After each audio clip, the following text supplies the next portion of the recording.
Hello everyone, আসসালামু আলাইকুম। সবাই কেমন আছেন? আশা করি সবাই ভালো আছেন। আপনাদের দয়ায় আমি অনেক ভালো আছি।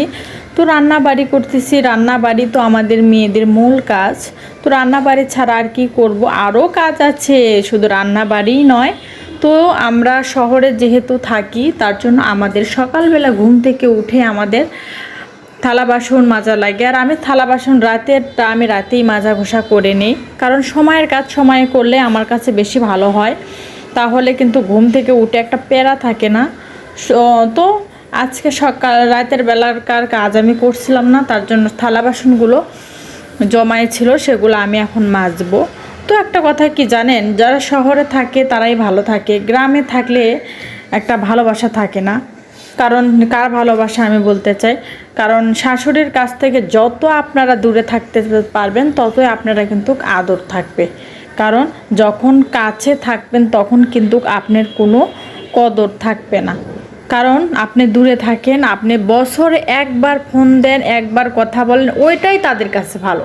কিন্তু তাদের কাছে থাইকে যে তাদেরকে রান্নাবাড়ি করে খাওয়ানো, ফ্যামিলির সম্পূর্ণ কাজ সামলানো, এগুলো কিন্তু কোনো দিন কইরা আপনি মন পাবেন না। কারণ আপনি কাছে থাকেন, আপনার কোনো কদর নাই। তো এভরিওয়ান, দেখো অনেক কথাই বলে ফেললাম।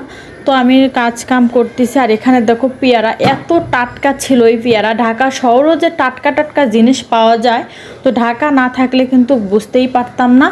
তো এই তো আমি এখন বিট লবণ দিয়ে খাচ্ছি, এত মজা ছিল, আর কট কট করে কামড়ায় খাচ্ছিলাম, সেই টেস্ট হয়েছিল। দেখে তো তোমরা বুঝতেই পারছো কতটুক টাটকার সতেজ। তো আমার কাছে পেয়ারা খেতে কিন্তু ভীষণ ভালো লাগে।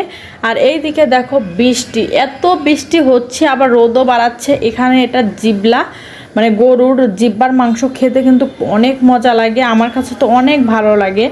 কারণ আমি সারল গোস্ত পছন্দ করি না, সারল গোস্ত দাঁতের মধ্যে যায় দেখে আমি মাথার মাংস, জিব্বার মাংস এসব আমার খুব ভালো লাগে আর পছন্দ।